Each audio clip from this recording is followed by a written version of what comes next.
tarde, meu povo. Tudo bem com vocês? Espero que todos estejam bem. E hoje mais um videozinho que a gente vai retomar as aulas, a nossa primeira aula, que foi justamente a introdução ao realismo. Hoje a gente vai falar um pouquinho de alguns pensadores que influenciaram, né, direto e indiretamente na concepção, na formação do pensamento realista europeu e também no Brasil. Então, vou destacar aqui alguns autores, não vou me aprofundar muito nas concepções, nas teorias desses autores, apenas tão somente mostrar a relevância e a importância, né, desses autores com alguns conceitos básicos. Aqueles que quiserem se aprofundar, então, né, podem pesquisar e aí se aprofundarem no tema em questão. Então, vamos começar com um importante pensador que foi o Augusto Comte. O Augusto Comte criou a chamada teoria positivista. Alguns é o criador da sociologia.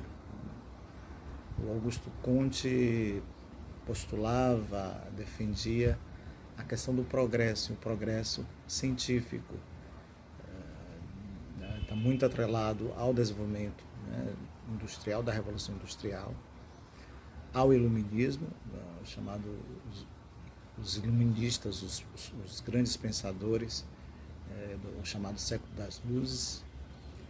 E o Augusto Comte, ele defende, portanto, que aquilo que é verdadeiro é aquilo que pode ser provado cientificamente. Então, a ideia da experimentação, da experiência científica, vai, de certa forma, influenciar na sua visão, né, na sua teoria, tanto uma teoria relacionada à política, à moral e à própria filosofia. Então, de forma geral, o positivismo, essa ideia daquilo que é experimental, daquilo que é científico, é que pode ser considerado, né, tem um tratamento objetivo da realidade, vai influenciar na concepção de mundo do realismo europeu, realismo brasileiro. Um outro importante pensador, Karl Marx. Karl Marx, nesse contexto, né, de desenvolvimento do capitalismo industrial, surgem algumas questões, os efeitos negativos, deletérios do capitalismo, justamente essas relações de tensão, as relações de poder que vão crescendo, né, vão se acirrando em relação às diferenças sociais. Então nós temos uma burguesia, uma elite, a burguesia que é a classe dominante, que detém os meios de produção, aí nos termos de Marx, e o proletariado, que é o trabalhador. Então, as diferenças entre essas classes que se acirram a partir de um contexto do capital, revelando alguns pontos extremamente importantes, que é a questão da consciência de classe. Então, Marx vai defender essa questão dessa consciência de classe, da questão do trabalhador ter uma consciência de que ele é explorado pelo capital, de que existe uma mais-valia, que é o que seria uma espécie do lucro, né? O lucro, aquele lucro a mais, aquele percentual a mais que não se paga ao trabalhador, e com isso a burguesia ela vai crescendo, vai ampliando o seu capital.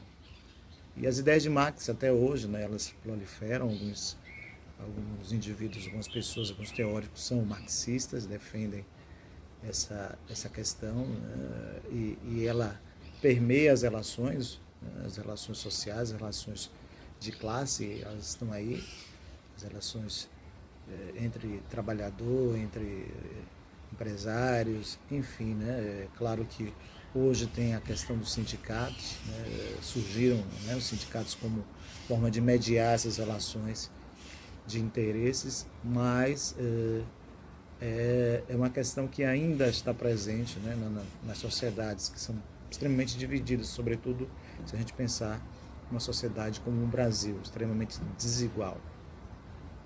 Enfim, Marx trouxe essa concepção materialista da existência, as condições históricas da existência, ao tratar esses elementos importantes para a compreensão, para a consciência dos trabalhadores. Um outro, né, pensador extremamente também importante, que vai influenciar na visão naturalista, o naturalismo, que é uma vertente do realismo, que vamos tratar em um outro vídeo, de forma mais específica.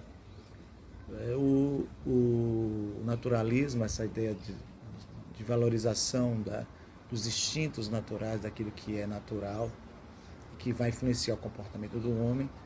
Nós temos uma teoria, né, criada por Hippolyte Taine, chamada de determinismo. O determinismo propõe que o homem, o ser humano, ele se comporta, né, de determinada maneira, influenciado pelo meio, pelo momento, né, pelo contexto histórico e pela raça. Então, Taine vai construir uma teoria em que ele postula, ele argumenta, ele defende que o comportamento do ser humano é vinculado a forças sociais, às forças morais que vão determinar o comportamento de X ou de Y. Então essa teoria vai fomentar, vai influenciar de forma decisiva a concepção naturalista dos personagens, né? Os grandes autores, os autores naturalistas, têm como um fundo justamente essa concepção determinista criada pelo Taine. E um outro, né, importante pensador dessa época, que também vai estar influenciando a concepção, a forma como os personagens, as narrativas, elas se dão, o darwinismo, né, do Charles Darwin. Todos sabem que o Charles Darwin é o criador, né, da teoria, né, da seleção das espécies. Então, Darwin pregava ou defendia que numa sociedade existem seres, organismos que são mais fortes. Então, existe uma seleção natural. Então, a teoria da seleção natural é um dos conceitos defendidos por Charles Darwin. E o Charles Darwin traz a questão que é extremamente polêmica, que cria o divisor entre o criacionismo, a visão de que Deus criou tudo e todos, e a visão darwinista, em que o homem descende, né, da evolução de organismos, entre os quais que o homem descenderia do macaco. Então, essa visão naturalista, essa visão científica, vai, de certa forma, influenciar na forma como o naturalismo vai organizar, vai estruturar as suas narrativas. Os contistas, os romancistas vão ser influenciados por essa visão de mundo. E para finalizar, eu trago para vocês também um autor extremamente conhecido, que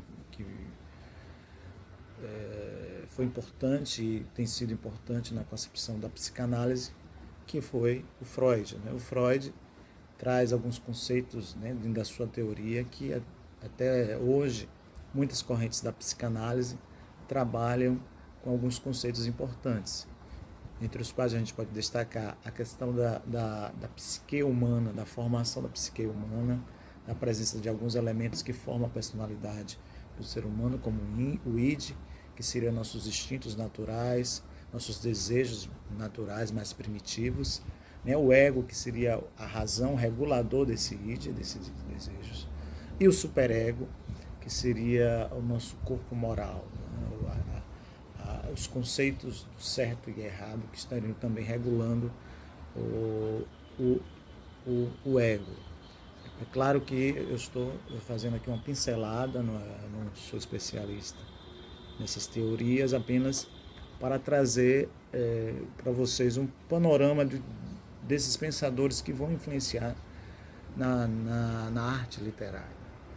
Então é isso, minha gente. Se vocês tiverem qualquer dúvida, lá no Classroom vocês podem perguntar. E se quiserem mais informações, então tem aí um arsenal, tem aí um repertório muito grande para vocês entenderem, inclusive, quem foi Augusto Comte na sociologia, na psicanálise, o Freud, a própria teoria freudiana não se resume na questão da personalidade, mas na questão dos traumas, da censura, na questão do sexo. Então, tudo isso é importante para vocês compreenderem como essas correntes, né, essa corrente literária, elas são influenciadas pelo esse desenvolvimento científico, porque além do desenvolvimento cultural, mudanças culturais, sociais, houve um desenvolvimento filosófico e científico muito grande na segunda metade do século XIX. Então, a gente fica por aqui. Espero que vocês tenham um bom final de semana, uma boa semana, início de semana, e a gente se vê no próximo vídeo. Um forte abraço e fique com Deus.